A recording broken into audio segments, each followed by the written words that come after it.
Boa noite a todos que estão nos assistindo aí. Estamos agora em mais uma live da ESA OAB Santa Catarina. O tema de hoje nós vamos tratar sobre compliance na administração pública. Vou só aguardar o meu colega, o Dr. Alexandre, ingressar. Perfeito. Vou convidá-lo.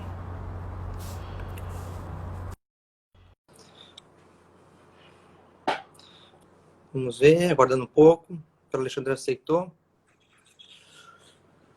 Boa noite, doutor Alexandre, como vai? Boa noite, doutor Zé Carlos, tudo certo? Me ouve bem? Estou te ouvindo, está me ouvindo bem? Sim, estou ouvindo bem. Eu faço a pergunta porque eu quero saber se devemos usar o fone ou não. A princípio está bom. Eu não estou usando, eu acho mais confortável, mas como colega Não, preferir. está confortável sim, está perfeito. Tranquilo.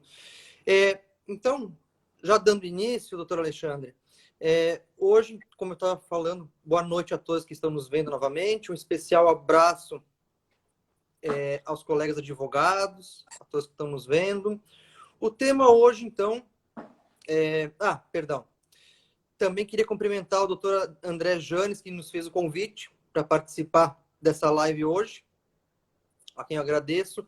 O pessoal lá da Comissão de Integridade e Compliance também, que tem dado um apoio para essas lives.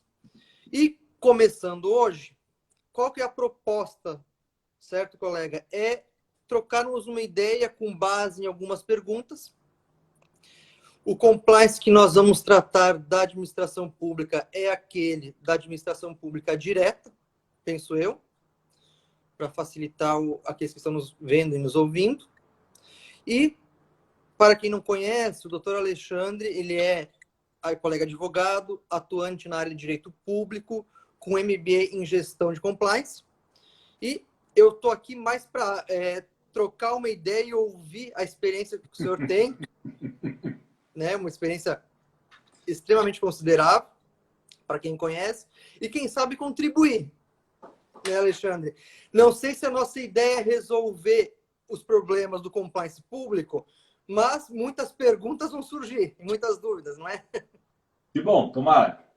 Certo? A primeira dúvida que eu me pergunto é, eu vou lhe fazer uma pergunta, mas qual o compliance é um novo instrumento, um novo tema para nós tratarmos já um problema que existe a longo prazo no Brasil, que é a corrupção e o patrimonialismo, aqui que é melhor explicado como aquela captura de eu achar que o que tem na administração pública é meu, é do particular? O que o senhor acha?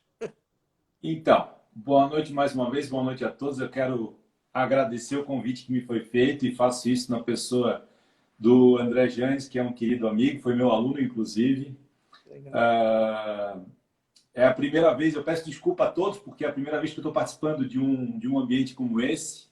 Somos Não dois. estou muito habituado, mas vou tentar superar essas minhas dificuldades para ajudar, para contribuir um pouquinho na medida do possível. Respondendo à pergunta, se o compliance, sendo esse um novo tema, um tema de bastante interesse para a área do direito, ele é um tema novo para tratar de um problema antigo. É isso, né? Vamos pensar dessa forma. Eu acredito que sim. Eu acredito que sim, especialmente porque o compliance tem sido relacionado ao combate à corrupção. A primeira ideia que se tem do compliance é essa, como um instrumento de combate à corrupção. Mas a gente precisa entender o compliance a partir de uma ideia internacional. Isso. E trazer ele para a realidade brasileira. E quando a gente faz isso, tratar de corrupção no Brasil, a gente precisa entender o fenômeno corrupção como originado de um outro fenômeno que é Exatamente. europeu, mas que ganhou uma força, uma característica, uma brasilidade gigantesca, que é o patrimonialismo. Que nasce, né? A gente fala de patrimonialismo porque, sendo um país colonizado, ele vem para o Brasil pela coroa portuguesa, que tinha uma base estamental e uma base tipicamente patrimonialista. Por quê? Porque os bens da coroa se confundiam com os bens do Estado.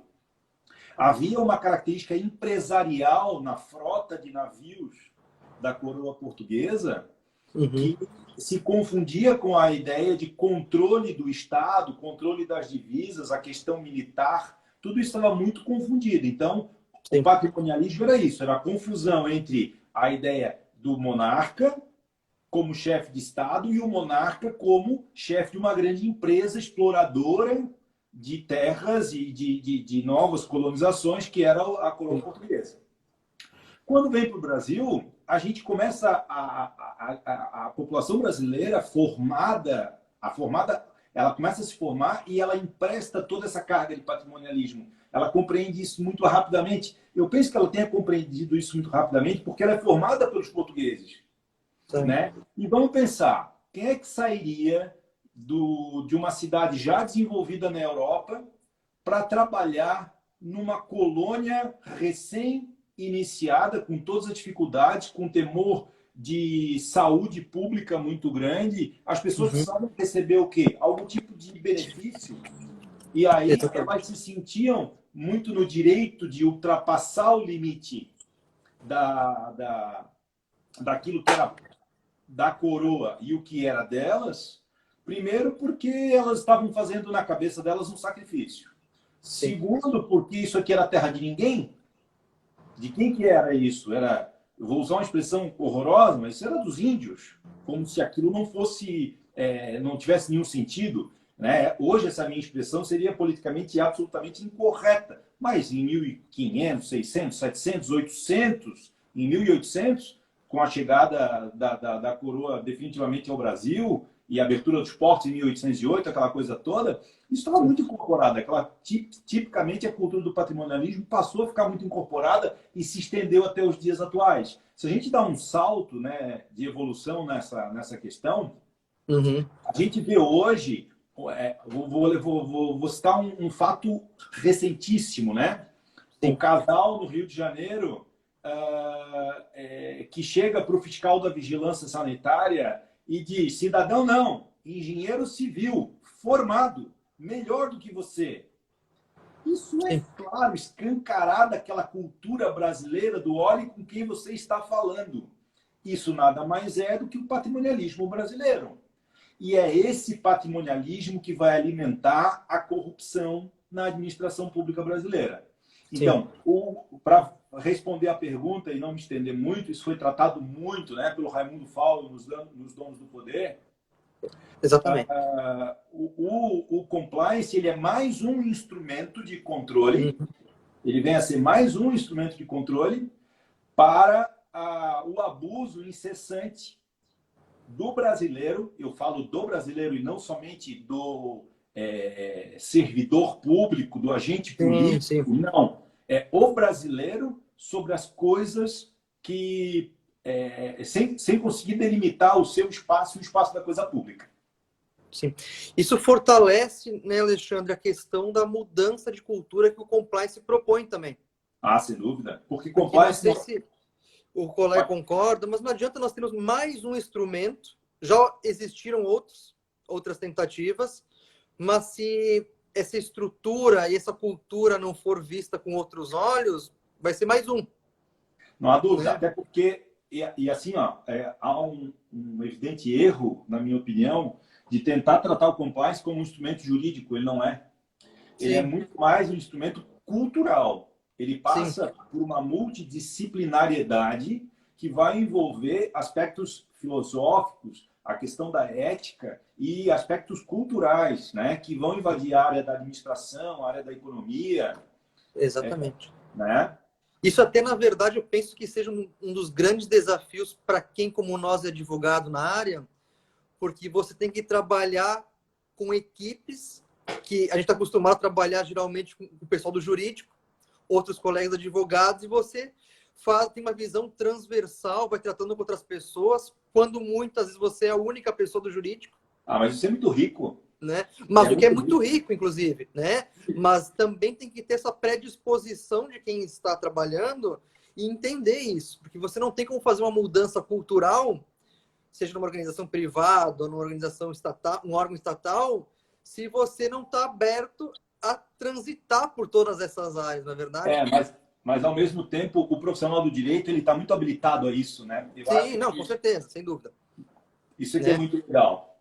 Né? Eu digo, mas assim, é um desafio até na questão de mudar a visão ou se adaptar a essa realidade também, né? Sim, é que tem também uma conexão muito forte com as normas. Sim. E aí é que o profissional do direito consegue emprestar a sua experiência. Sim. Ele consegue servir muito a esse modelo porque ele consegue olhar tudo o que está em volta e trazer os elementos normativos para fazer esse laço. Né? Exatamente. E aí isso me leva a uma outra questão, então, né? Nessa ótica, como um instrumento novo, é possível aplicarmos o compliance, o Instituto do Compliance, na administração pública direta, que é o caso que nós estamos tratando hoje? Eu que acho tenho que a sim. dizer? Eu concordo que sim. Eu já fui reticente com essa questão. A primeira vez que estudei isso, eu pensava que o compliance seria um modelo a ser aplicado na administração indireta, especificamente empresarial, muito Sim. mais na base da Lei 13.303 das empresas públicas, sociedades de economia mista, que a gente ficaria restrito a isso. Comecei a ser traído nesse meu pensamento por todas as normativas e indicações da CGU. O que a CGU faz me parece que é um pouco mais restrito do que o compliance. Ela trabalha na área de conformidade. Depois a gente pode tratar um pouquinho disso, se for o caso. Claro. Né? Elementos Legal. normativos para combate estrito à corrupção, quase na linha da improbidade administrativa. Uhum. Mas eu acho que sim, eu acho que é possível. Se a gente for pensar, eu falei da questão do patrimonialismo, né? E ela perpassou todos os modelos estatais brasileiros. Império e República, a gente falou desde o Deodoro da Fonseca a Getúlio Vargas, de Castelo Branco a Fernando Collor de Mello, Lula da Silva a Jair Bolsonaro, a gente encontra esse problema, a gente encontra esses modelos. Né? E quando a gente volta em 1998, a reforma administrativa brasileira, a reforma constitucional administrativa de 98, ela já trouxe um pouco disso, porque o ministro Bresser Pereira, à época, ele trabalhava muito a ideia de eficiência, de transparência, eficiência, transparência, e emprestava muito esses elementos éticos, eu acho. Né? O modelo econômico dele buscava muito essa questão. Então, se a gente for lá na reforma administrativa e trouxer esses elementos para a administração pública, a gente vai entender que sim, que é possível falar de sustentabilidade, tratar de governança especialmente. Aqui é um ponto que eu queria voltar, acho que eu queria até a tua ajuda para completar, para não ficar só esse monólogo aqui. Sim, claro. O Bresser tratava muito de governança. Ele vai lá na administração privada, nas empresas privadas, que já tinha um modelo de governança bastante claros, e traz esse modelo de governança para eficiência, que é o que ele chamou de administração gerencial. Gerencial, né? Exatamente. Isso. Nessa administração gerencial do Bresser estão os elementos de governança. E desses elementos de governança é que nasce o compliance. Por quê? Porque ele vai tratar de questões éticas, mas vai tratar de sustentabilidade, vai tratar de imagem, vai tratar de perpetuação da atividade. Então, se a gente for buscar a comparação, eu penso que é possível sim, porque a única coisa que vai diferenciar o modelo privado do público é no privado. Basicamente, o que se busca é a perpetuação do lucro da empresa, da atividade lucrativa, da eficiência empresarial, enquanto que aqui a gente está buscando uma eficiência social, uma eficiência de atuação pública para garantir direitos fundamentais. Se não é dar o lucro, né? Eu vejo que essa eficiência é como você falou, não é só porque não estamos tratando na iniciativa privada que você não tem que tentar fazer mais com menos gasto. Não há dúvida. Porque essa é a realidade. O Sim, Estado, falando como um todo, o Estado brasileiro, a tendência, isso é uma tendência mundial, ele tem, os gastos vão aumentando, mas não é proporcional à arrecadação que é feita. Então, você tem que criar mecanismos para prestar, especialmente serviços públicos, e de forma que você gaste menos. Só que isso você tem que aproveitar, porque reinventar a roda, né? Se nós podemos pegar práticas exitosas que às vezes identificamos na iniciativa privada, claro, é necessário sim um transporte para a administração pública, especialmente a administração pública direta, mas podemos nos aproveitar muito disso aí. claro. Certo? Eu acredito que essa eficiência, claro que muito se discute até hoje, né? Mas é mais uma eficiência de gestão, no sentido de melhoria, de aprimoramento dos recursos, do que chegar e dizer assim, não, nós temos que gastar menos, né? Até fazendo parênteses. E quando a gente fala de gestão, fica claro que a gente não está tratando só de elementos jurídicos, Exatamente. né? Que fica muito claro isso, por exemplo, não é porque aquela licitação é a mais barata, que ela é a melhor. Isso vai contra a eficiência, né? Então, são essas questões que temos que trazer e vai muito de encontro, talvez, a falta que nós vemos da questão da profissionalização da administração pública. Você tem que trazer esses elementos. Não que ela não é capacitada, mas você tem que trazer esse plus. Às vezes a gente foca muito na atividade fim daquela área de administração pública e esquece que antes disso tem uma bagagem para executar ela que é necessária. Sim. Eu acho que o compliance traz essa reflexão. Né? Isso. Então, o compliance trata muito, a governança trata muito, e o compliance adere a isso, né? A ideia de uma atuação responsável, sustentável, empática e colaborativa. Exatamente. O empático e colaborativo, eu coloco mais. Por quê? Porque se a gente for pensar na reforma do Bresser, ele trata muito da questão colaborativa. Né? Ele diz que o Estado já não pode mais resolver os problemas sozinhos e tem que buscar uma vinculação com a iniciativa privada. Esse elemento colaborativo é muito importante. Sim. Então, os instrumentos do compliance já estão prontos para serem apresentados. Né? Se a gente for falar comitê de ética, código de conduta, canal de denúncia, a análise de gestão de risco, que são esses pilares que a gente conhece do compliance, eles podem ser perfeitamente aplicados e já são até aplicados na administração pública. A questão toda quando a gente transporta do privado para o público, talvez os instrumentos estão aqui, mas a forma de se desenvolver é que pode ser diferente.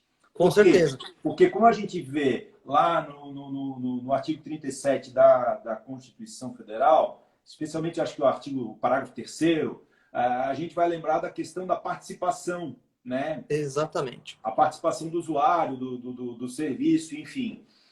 Isso vai emprestar um pouco do que diz o artigo 1º da Constituição, da ideia de participação popular, de efetiva participação popular. Exatamente. Ali talvez a gente consiga encontrar elementos para diferenciar um pouquinho o compliance da iniciativa privada para a administração pública, com a ideia de democracia, de típica democracia. Talvez precise ampliar um pouco mais. Agora, canal de denúncias, ele é perfeitamente viável. Perfeitamente viável. Né? Não sei, quero te ouvir um pouquinho. Eu concordo. Até a gente trocou, para quem está nos assistindo, já trocou algumas ideias antes, né? Mas eu concordo. Nós temos que pegar o conteúdo daqueles elementos que a gente identifica no compliance privado, que até para quem alguns desses elementos remontam à década de 50 já. Então, ele já tem um grau de maturação, estudo e desenvolvimento que você ir contra ele ou dizer que ele não é suficiente para aquele fim, talvez ainda você também precise estudar. Né? Agora, a ideia não é simplesmente pegar um canal de denúncias e trazer para a administração pública. Você faz essa transposição, vê quais são os fins, que são completamente distintos da iniciativa privada. Eu acredito que sim, nós temos muitos instrumentos e muitos mecanismos já presentes na administração pública direta, com maior ênfase, claro, na administração federal, né? Até pelo tamanho, pela questão econômica também, que tem. Porque, assim, programa de compliance, assim como no privado, no público, não sai barato. Sim. né? Então, assim, você pode aproveitar, eu acredito que até isso incentive mais a adoção desses programas, você aproveitar a estrutura que você tem. Claro. Que a ideia não é ampliar a máquina pública, Tu né? falavas ontem para mim sobre a questão das ouvidorias. Elas Exatamente. já estão estruturadas, elas podem ser aprimoradas para receber um canal de denúncia, Sim, separando, tratando as informações que sejam de caráter de ouvidoria, né? sim. Críticas, sugestões, questionamentos, e outras que sejam de natureza tipicamente de denúncia, que vão ser tratadas de uma outra maneira. Mas as ouvidorias já estão ali. Exatamente. Né? E até a ideia de ouvidoria também, por exemplo, que é um desses instrumentos que possibilitam compliance, né? Ela já é também, vai naquela ideia que você falou de participação. Porque ela foi criada no sentido de ouvidoria. Não, eu quero ouvir, até a lei fala que é o usuário do serviço público. Ela quer ouvir você como usuário do serviço público, o que você acha daquela prestação daquele serviço. Sim. Né? Então, assim, para que você vai criar um canal de denúncia? Se você pode abrir, como é que eu vou me expressar? Uma aba dentro das funções de ouvidoria. Claro que tem que preparar o pessoal que vai lidar com isso, né? E aí você faz um tratamento dessas denúncias. Até porque as denúncias podem muito contribuir para a forma como o serviço é prestado. A ideia, né, acho que é importante dizer, a ideia do compliance é prevenção. Uhum. Né? Nós temos que ter um Claro. cuidado. E não é punição, não é uma função de corregedoria que nós temos na administração E para pública. isso, a estrutura administrativa também já está formada com o controle interno. Exatamente. E aí, Né? acho que é até importante, eu já até já que estamos entrando nesse tema, é para diferenciar e facilitar, que é um tema debatido, né? Compliance e programa de integridade são a mesma coisa ou não são? Tem Não, um não. colega acha. O programa de integridade, eu acho que ele é menor, ele é mais restrito do que o compliance. E Sim. talvez a aplicação na prática seja também um pouquinho diferenciada. O compliance vai ser de uma linha mais filosófica, Uhum. mais numa linha de construção de uma estrutura voltada para a prevenção de riscos, voltada para o controle, e os programas de integridade, eles serão mais voltados para quem se comunica com a administração, exigindo instrumentos para controle da própria administração. Então, ele está muito mais voltado para controle da corrupção, ele vai estar muito mais voltado para instrumentos práticos de prevenção, Sim. ao passo que o compliance, ele pode ficar... Vamos pensar na questão do comitê de ética, né? Desenvolvendo Certo. políticas que sejam formadoras dessa ética pública, né? Já o sistema de integridade, o programa de integridade, não. Ele já vai ser todo baseado na norma. Então, se a gente tivesse que fazer uma comparação, a gente estaria falando de princípio da moralidade e princípio da eficiência vinculado ao compliance, e princípio da legalidade e controle interno, certo? Vinculado ao sistema aos programas de integridade. Eu faço essa pergunta porque se nós, no meu radar, no meu pequeno radar, né, nós verificamos em algumas normas a obrigatoriedade, até definição do que seria compliance para o setor privado, mas aí quando nós vemos a administração pública direta, nós já não encontramos essa definição.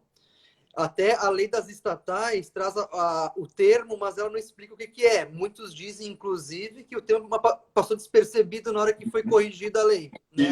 A gramática, enfim. Então, isso é importante também, porque a forma como se dá o programa de integridade na administração pública, especialmente na federal, dá a entender essa confusão, que a gente está falando do mesmo programa, mas não é. Né?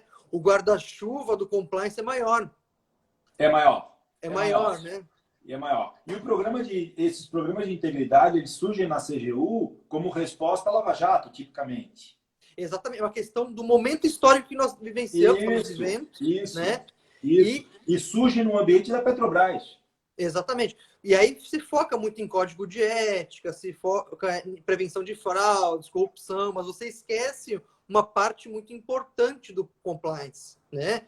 Que na administração pública é muito latente, que é a questão da legalidade.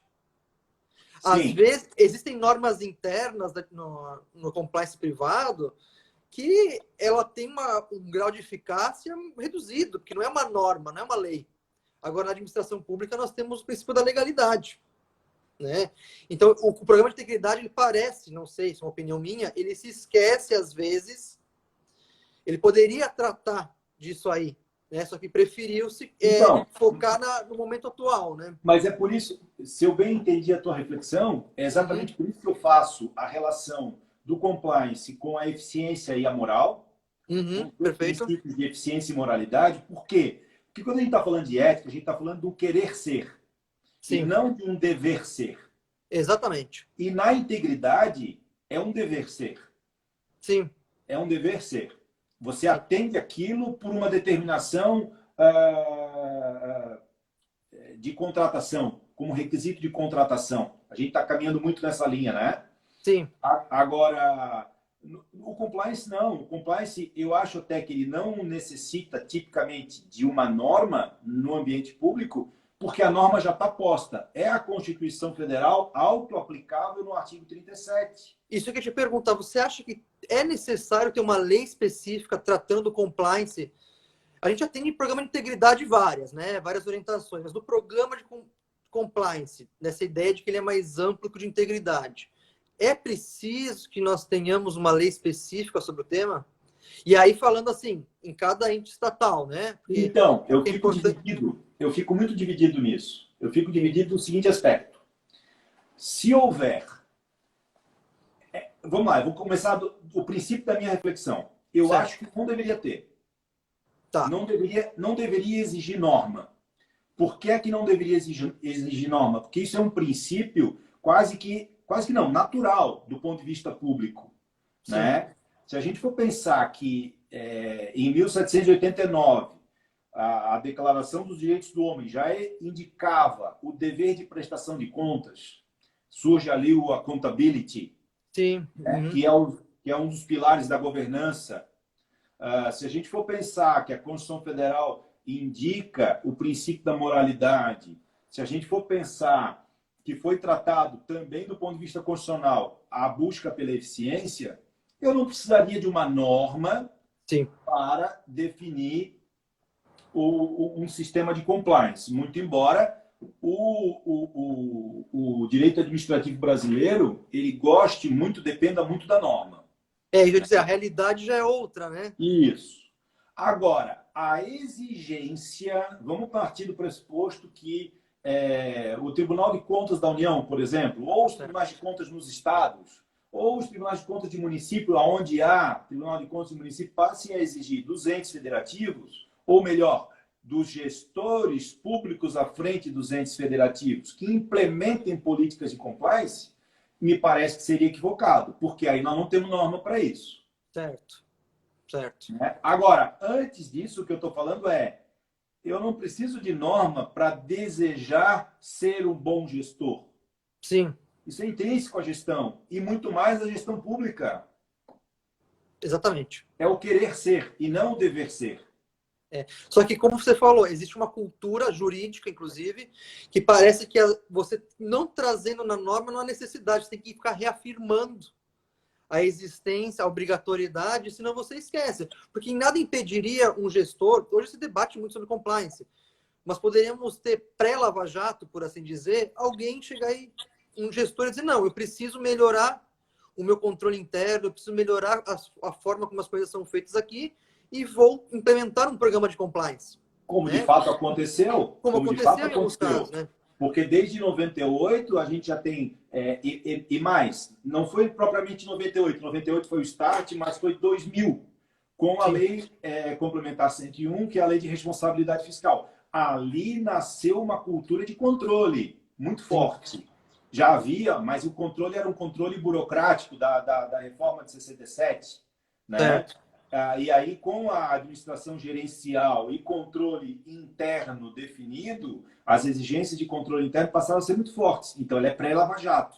Agora, depois da Lava Jato e com um combate efetivo de corrupção, que a gente vai falar de integridade, Exatamente. é que a forma de ver esse negócio se modifica um pouquinho. E aí o compliance vai se associar como mais um instrumento Sim. de controle interno da administração. Então, seria como assim, não há a obrigatoriedade, não seria imprescindível, mas por uma melhor cultura, talvez seria interessante uma previsão normativa. Sim. Né? A norma é própria, né? Mas eu não vejo necessidade para instalar isso, eu não vejo necessidade de lei. Um decreto seria suficiente para isso. Sim, para estruturação, até porque é necessário, questão de hierarquia, às vezes tem que criar função nova, essa obrigatoriedade nós precisamos, né? Mas tirando a ideia de que você precise de previsão legal para a implementação de instrumentos de gestão, também concordo que não há necessidade. Isso aí teria que ser... Porque eu fico pensando assim, no cenário brasileiro, a União está muito bem definido, já está bem maduro, já os programas de integridade, as estatais nem se falam, certo? Até porque, a título de curiosidade, isso já existia pré-Lava Jato, porque você, para oferecer ações na Bolsa de Valores em Nova York, nos Estados Unidos, no Brasil, inclusive, você precisava de programas de compliance. Essas empresas já tinham. Isso. Só que o programa de compliance, ele não, como qualquer outro programa, ele não é 100% acerto. Erros existem e vão mitigar esses erros, né? Só que eu fico pensando, se você depender de uma norma, ela não vai vir federal. Tem que cada ente estatal, verificando a sua realidade, talvez via decreto, estruturar o programa, mas ele não depende de uma obrigatoriedade. Não. E vamos lá. A Lei de Licitações, 1993, ela já trazia uma série de requisitos para a proteção da administração do ponto de vista da habilitação, do ponto de vista de garantias.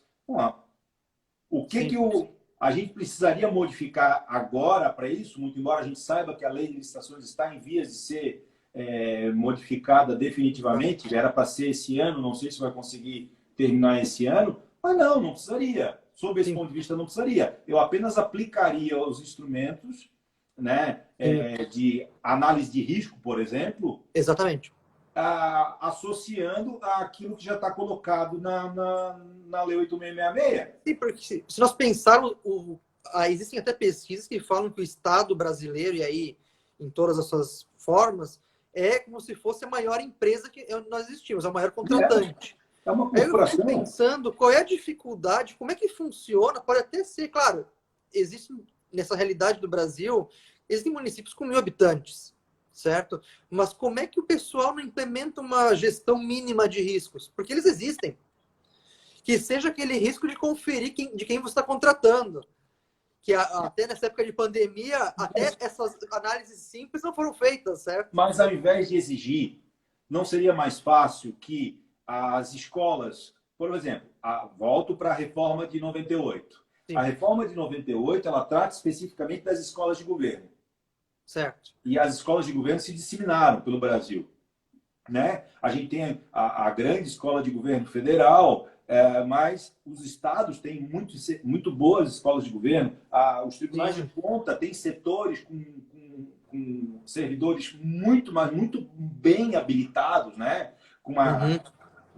Com cargas acadêmicas magníficas. Eles poderiam ou não desenvolver programas, estruturar programas e treinar os servidores nos pequenos municípios, Sim. nos médios, aonde eles não conseguiriam ter essa aptidão para montar, porque se nós estamos falando de um município pequeno, a estrutura menor é mais fácil de controlar. É mais Com fácil certeza. Aplicar. As experiências seriam riquíssimas, essas experiências. Né? Então, fazer com que esses gestores entendessem a cultura do compliance. E, aliás, Sim. como deveria ser, né?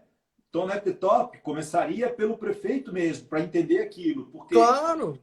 Até porque aquilo que se fala, essa questão da prestação de contas para o público, você vê o prefeito até no dia a dia em municípios pequenos. É mais fácil mudar, sensibilizar essa cultura. Só que parece que o movimento só se vê muito obstáculo. Claro que existe a questão orçamentária que pode trancar algumas questões. Exemplo que você falou, uma capacitação.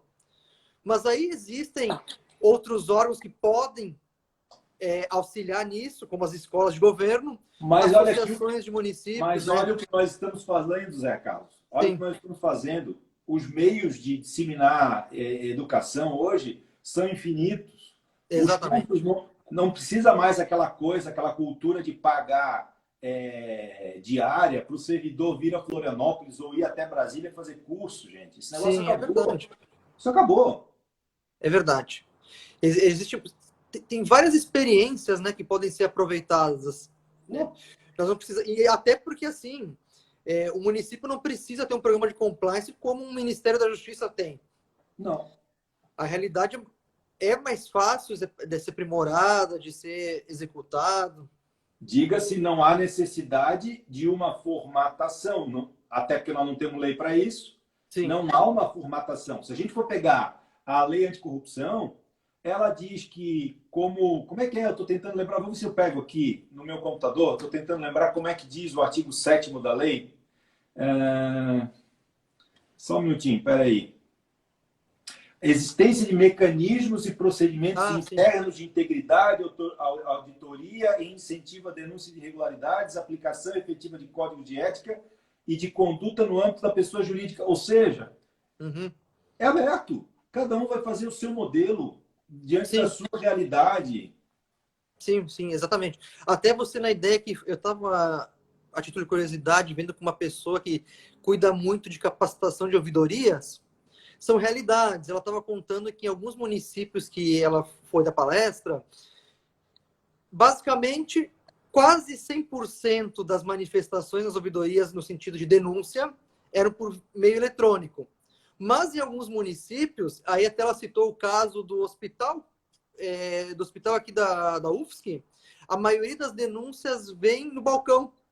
A pessoa está lá, é atendida. Então, as soluções são fáceis também. Você tem que só tentar, o servidor que está ali na ponta é a melhor pessoa para ser ouvida, nesse sentido, e capacitá-lo, como você disse, é muito fácil.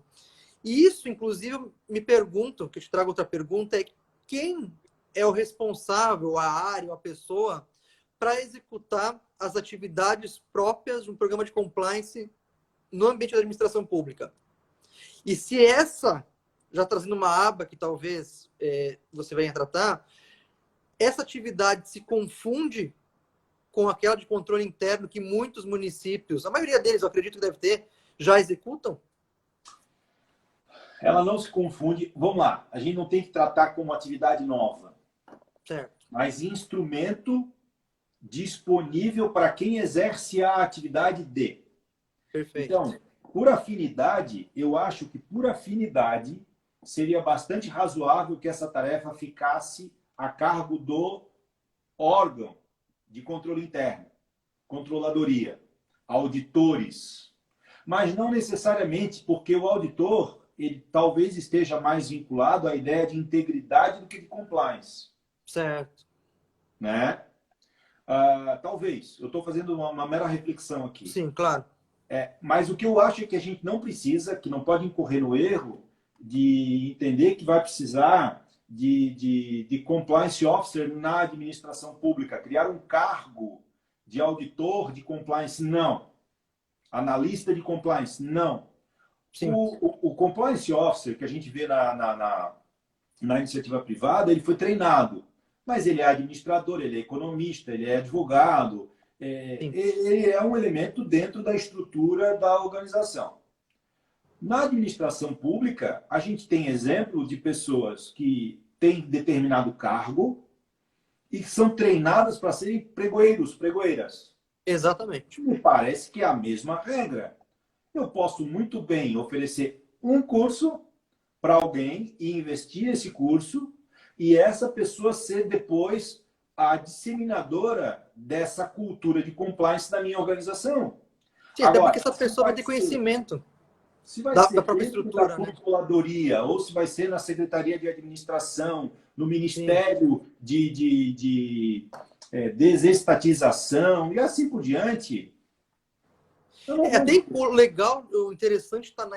Primeiro que você aproveita o conhecimento que aquela área já adquiriu, né? Inclusive o conhecimento das pessoas que estão ali. Porque você, como eu falei no início, não ficar reinventando o que já temos funcionando. Claro. E outra questão é para não incorrer o risco que já está começando a ficar perceptível em alguns entes públicos, alguns municípios, estados, é quando você cria uma área nova, ela fica isolada.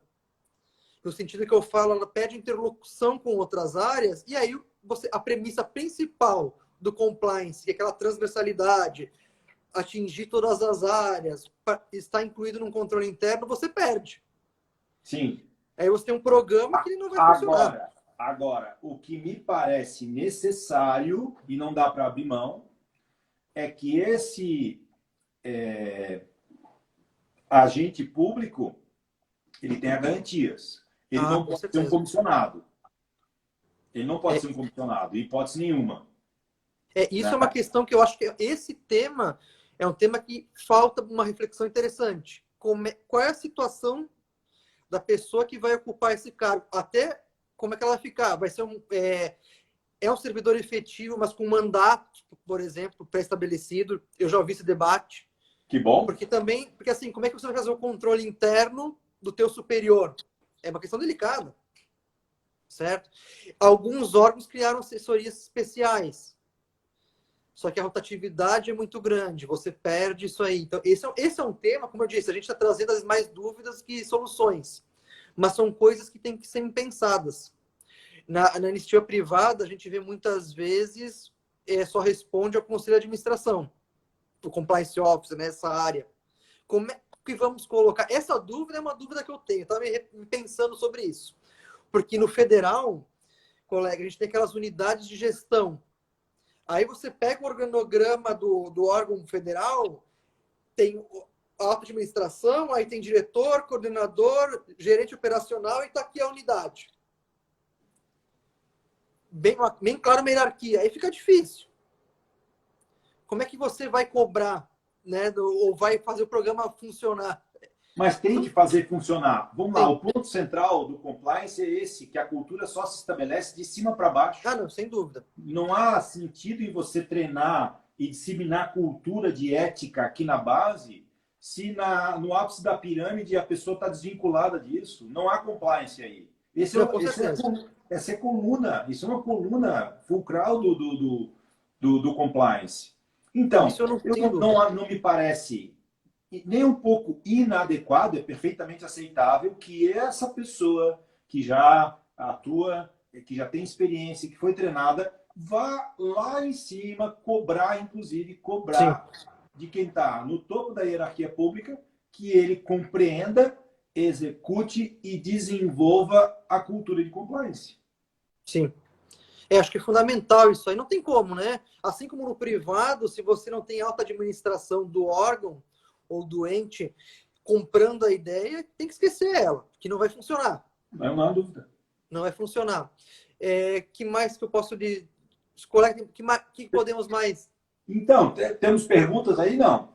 Olha, eu não vi perguntas aqui, porque o tema às vezes é um pouco restrito. Eu acho que a gente talvez tenha deixado mais dúvidas do que respostas, mas a ideia é fomentar o debate. A proposta o bate-papo, eu acho que o bate-papo é muito produtivo. Esse modo informal que a gente empregou, eu gosto bastante. Esse material vai ficar disponível para consulta e para que os outros colegas possam visualizar no ambiente da ESA. Então, eu acho que a nossa... Eu até falei com o pessoal ali da comissão, o presidente, o doutor Eduardo Lamy, que em outros momentos a gente pode trazer os temas mais de forma específica. A ideia era apresentar. Porque eu vejo, uma coisa que eu vejo, nós estamos falando ontem, se fala muito em compliance de administração pública, mas algumas partes introdutórias pulamos. Não adianta eu chegar e tratar do tema e já querer falar de gestão de risco, que é algo completamente complexo. Não. Chegar no fim. A gente poderia, num segundo encontro, discutir especificamente a questão da análise de risco, tratar de matriz. É bem interessante. Até porque, como a gente estava falando, existe dúvida até quem vai executar, às vezes, o programa. Se você não sabe nem quem vai executar, como é que você vai rodar ele? Então, são temas que vão trazendo e a gente vê no dia a dia, e isso é muito importante. Eu acredito que nós não temos perguntas, são 15 para as 8.